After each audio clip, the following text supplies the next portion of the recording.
بسم اللہ الرحمن الرحیم فَإِنْ آمَنُوا بِمِثْلِ مَا آمَنْتُمْ بِهِ فَقَدِ اهْتَدَوْا وَإِنْ تَوَلَّوْا فَإِنَّمَا هُمْ فِي شِقَاقٍ فَسَيَكْفِيكَهُمُ اللَّهُ وَهُوَ السَّمِيعُ الْعَلِيمُ صِبْغَةَ اللَّهِ وَمَنْ أَحْسَنُ مِنَ اللَّهِ صِبْغَةً وَنَحْنُ لَهُ عَابِدُونَ قُلْ أَتُحَاجُّونَنَا فِي اللَّهِ وَهُوَ رَبُّنَا وَرَبُّكُمْ وَلَنَا أَعْمَالُنَا وَلَكُمْ أَعْمَالُكُمْ وَنَحْنُ لَهُ مُخْلِصُونَ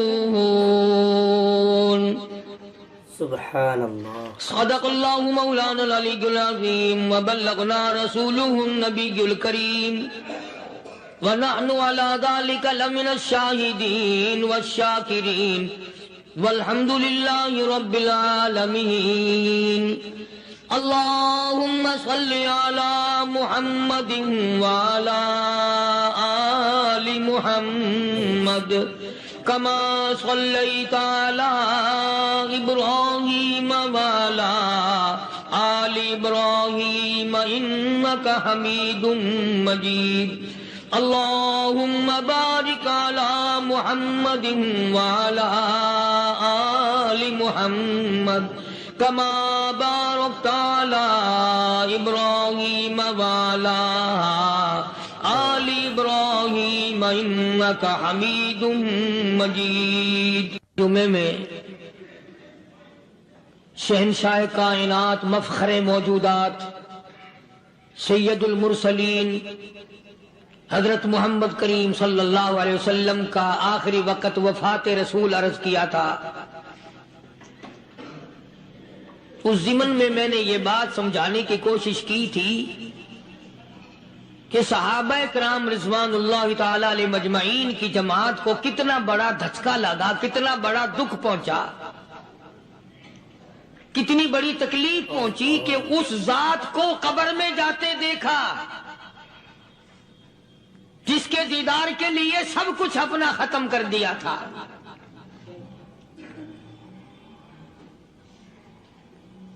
اندازہ لگائیں آپ، بعد صحابی کی پسلیاں توڑ کے رکھ دی گئیں،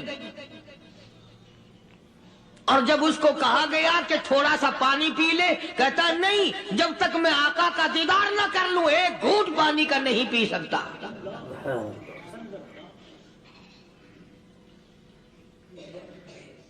جناب ابو بکر صدیق رضی اللہ تعالی عنہ کو اتنی مار پڑی، تیسرے روز جا کے ہوش آیا. امی نے اگر کہا کہ تھوڑا سا کچھ کھا لو تو کہا نہیں، پہلے شربت دیدار اور بعد میں کھانا پینا.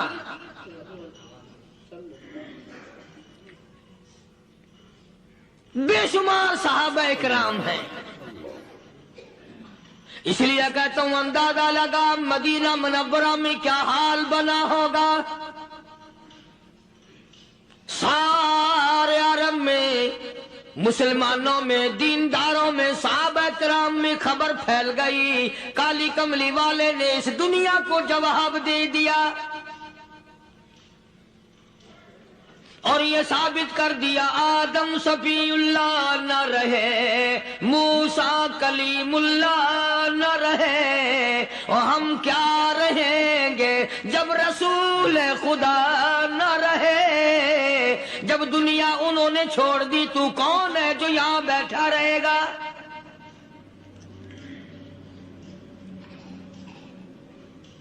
سیدنا فاروق اعظم رضی اللہ تعالیٰ عنہ جیسے بہادر فرمانے لگے جو یوں کہے گا میرے نبی فوت ہو گئے میں اس کی گردن اتار ماروں گا، میرا نبی فوت نہیں ہو سکتا، میرا نبی دنیا سے نہیں جا سکتا، میرا نبی ہمیشہ ہمیشہ کے لیے رہے گا۔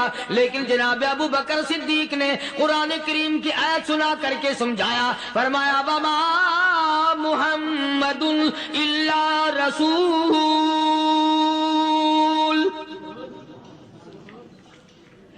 قد خلت من قبلہ الرسل۔ اور لوگوں ہر نبی آئے رخصت ہو گئے، ہر نبی آئے رخصت ہو گئے، دنیا نہ پائیدار جگہ ہے، عارضی زندگی، مستعار زندگی، نہ پائیدار زندگی، فانی زندگی ہر کوئی لے کے آتا ہے، جب جانے لگتا ہے تو پتہ بھی نہیں چلتا۔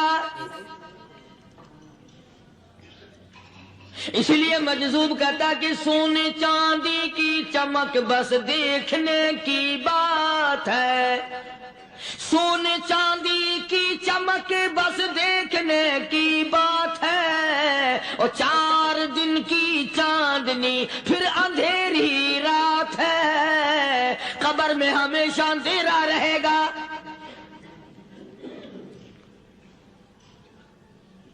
صحابہ اکرام نے وہ صدمہ دیکھا، وہ پریشانی دیکھی، کائنات میں کسی نے نہیں دیکھی۔ کسی نے بیوی کے مرنے کا صدمہ اٹھایا ہوگا، کسی نے جوان بیٹے کی موت کا صدمہ دیکھا ہوگا، کسی نے امی کے مرنے کا صدمہ دیکھا ہوگا، کسی نے ابا کے مرنے کا صدمہ دیکھا ہوگا۔ خدا کی قسم بلال سے جا کے پوچھو جب کالی کملی والے کا تجھے دیدار نہ ملا تیرا کیا حال بنا۔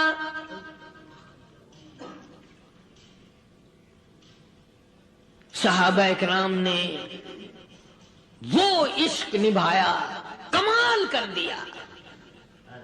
بڑے سے بڑی مصیبت آئی، اسلام کا سودا نہیں، ایمان کا سودا نہیں، دنیا کی طرف آئے ہی نہیں۔ کون ان حضرات کا مقابلہ کرے گا؟ لا الہ۔ کئی لوگ کہہ دیتے ہیں جی صحابہ انسان تھے، ان سے بھی غلطی ہو، میں ٹھیک ہے، میں کہتا ہوں تھے تو انسان، پر یہ دیکھو شاگرد کس کے ہیں۔ صحابہ ہیں تو انسان، پر یہ اندازہ لگاؤ مرید کس کے ہیں۔ صحابہ ہیں تو انسان، پر یہ سوچو کہ یہ مقتدی کس کے ہیں۔ صحابہ ہیں تو انسان، پر یہ دیکھو صحابہ اگر سپاہی ہے تو کالی کملی والا کمانڈر ان چیف ہے۔ براہ راست محمد عربی صلی اللہ علیہ وسلم کے صحابہ شاگرد ہیں، صحابہ حضور کے مرید ہیں، صحابہ حضور کے مقتدی ہیں، صحابہ حضور کی فوج کے سپاہی ہیں۔ ایک ایک نے کمال کر دیا۔ جناب ابو بکر صدیق رضی اللہ تعالیٰ عنہ فرماتے ہیں میں اچانک محلے میں جا نکلا۔ ابو بکر کہتا میری یہ عادت تھی، شروع پہ جو اسلام آیا مکے میں، چودھری مارتے ہیں، رئیس مارتے ہیں، سردار مارتے ہیں، کمزوروں کو مارتے ہیں، جو کلمہ پڑھتا تھا پہاڑ ٹوٹ جاتے تھے، پیر پکڑ کر مکی کی گلیوں میں گھسیٹا جاتا تھا، چمڑا ادھڑ جاتا تھا۔ آج یہ بات کہنا بڑا آسان ہے، تبلیغی ساتھی سفر کرتے ہیں، تکلیف اٹھاتے ہیں، اگر جی جاؤ کافروں کو کلمہ سکھا کے آؤ، اور کلمہ تو تیرے پلے نہیں تو کافروں کو تو پھر پہنچائیں گے نا۔ 80 سال کی عمر ہے، کلمہ صحیح نہیں آتا، قبر بالکل سر پہ ہے، موت سر پہ ہے، قبر سامنے ہے، پھر بھی کلمہ نہیں آتا۔ اور میں تو کئی مرتبہ کہا کرتا ہوں کہ یہ بھی فکر کیا کرو کہ اس نبی کی ذات پر تم درود پاک پڑھتے ہو صلی اللہ علیہ وسلم، جس کی ذات پہ خود خدا درود بھیجتا ہے، فرشتے بھیجتے ہیں، ہزاروں بار مجھ کو عنبر سے منہ دھو کر کے اگر درود پڑھو تو ڈرنا چاہیے بے ادبی نہ ہو جائے، تو غلط ہو درود پڑھتا ہے نبی کی ذات پہ۔